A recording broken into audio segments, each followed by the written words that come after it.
Hail comic book fans, today we are talking about the Darkness versus the Angelus. Now this is somewhat a part of the All New Darkness series, but what this is doing is that it is showing us the history of the Angelus and the Darkness, the forces itself going to war.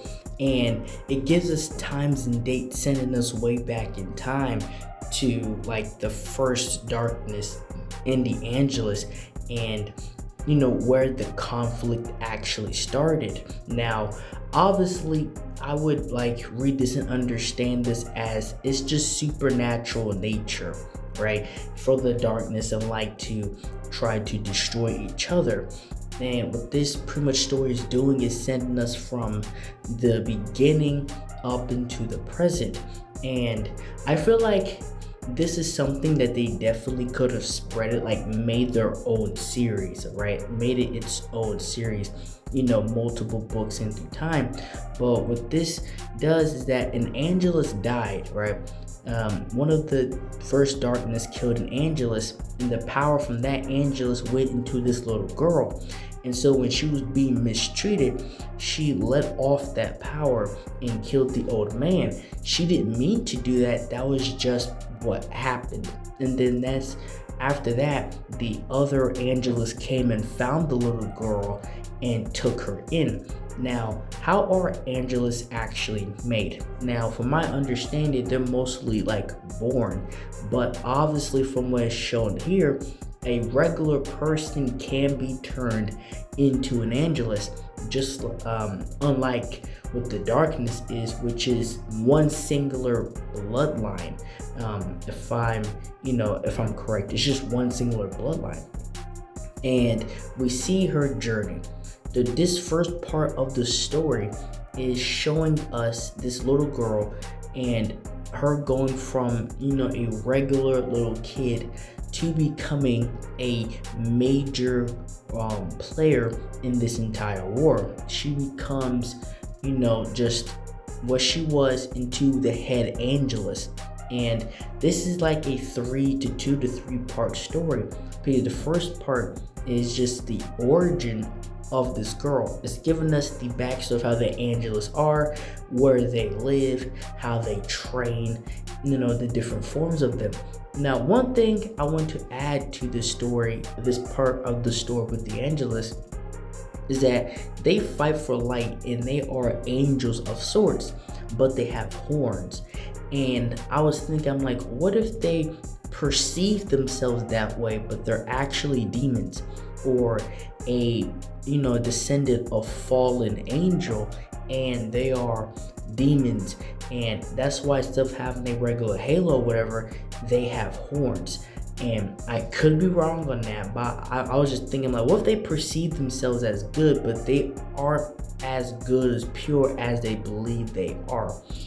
And we are showing more of her becoming older and doing her part and actually fighting darknesses, right? Fighting the different hosts and through the timeline. And it showed us before, way before and after Christ, of the timelines of this is in. And even though it's just showing this part, it just very much shows you the back and forth. And honestly, I don't think they actually need much of a reason, but we all know that the Darkness is something that's supposed to actually take over the world and become an apocalyptic event. And the Angelus, they are technically the good guy, I would say, but their actions and what they do, they don't seem to be the good guy, because they will kill people that aren't involved just to get to the host, to destroy the Darkness. That's their only mission. That's their one-track mind. And this story, this first part of this story, is showing us that they've been killing off these Darknesses for years, and that they've been successful. Yes, some Angelus has actually died, but overall this has been a one-sided war, because the Angelus had just been keep winning. The only reason why it's gone this long is because the Darkness is a its nature itself. So it's going to find somebody else. It's going to continue to constantly come back. And even though, as you can see, like many Angelus would die off, and so with the darkness, it will always come back. And I actually enjoy and like the earlier physical descriptions of the darkness itself, more kind of than the new one, in my opinion. And as this war continues between these two, we see people that we know today, at least in present time, in the Darkness series that were around at this time. And we're going to see the parts that they actually play throughout history.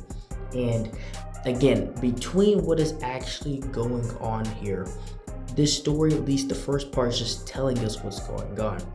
Now, the second part of this story, they're showing us the darkness side. They're showing us the cult. They're showing us how the darkness has been surviving all these years. And this is a very brutal, situation. I can't actually show it, but they show a man getting assaulted by a woman because she's going to be the new bearer of the darkness. And so while he was dying, they pretty much made her take advantage of bro so she can carry on the actual darkness. And so the cycle can continue. And it's just showing us, they showed us within those first few panels and pages how brutal the other side actually is. Because while the Angelus side, they're mostly warrior based, they're mostly like traditional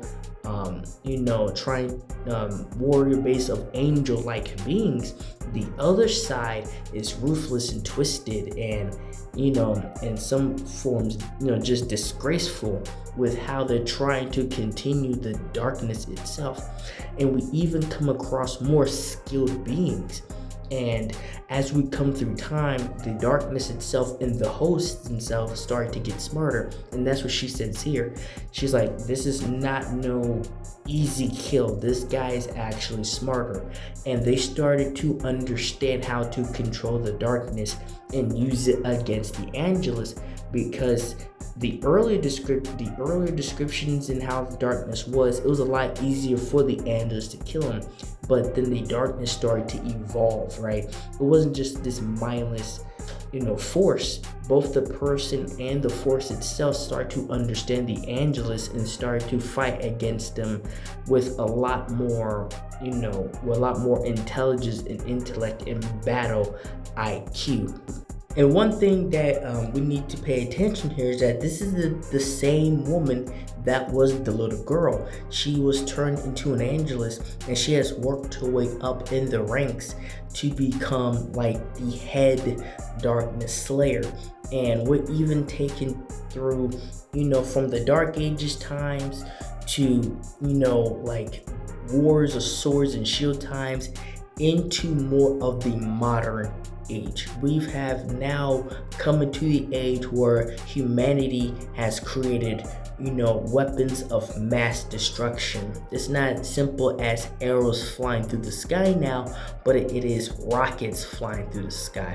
And the Angelus and the darkness, they aren't like messing with humanity. This war is strictly between them. And we even see beings like, the man with the funny mustache. We see them going through time and, with different historical beings, and they're showing us in real time the, progression of this war. And honestly, it hasn't even breaking into humanity. Like between both sides, they've been pretty smart in how they operate. And we have from the darkness side, it's even more crazy than the Angelus side, right? Because the Angelus are brutal, but the darkness side, how the cult is actually worse. And it is shown when they, show how certain characters come into play. Because yes, they show us, the darkness and the Angelus fighting. And this particular guy, that is the new darkness, we see, because he's specifically entwined with the new darkness, because, well, he is the father of Jack Estacado, which will be shown. But with this, the guy that is, on the bed, he is, if I'm correct, one of the other darknesses, but the guy torturing him, you would notice to be Sanat. He was the guy, he's the guy here that's torturing him, and we see what happens to the guy he is torturing, and he uses the light to kill him, to destroy him, because the darkness is weak to light. So if they're on for light for too long, they lose their power or die. And he pinned him there.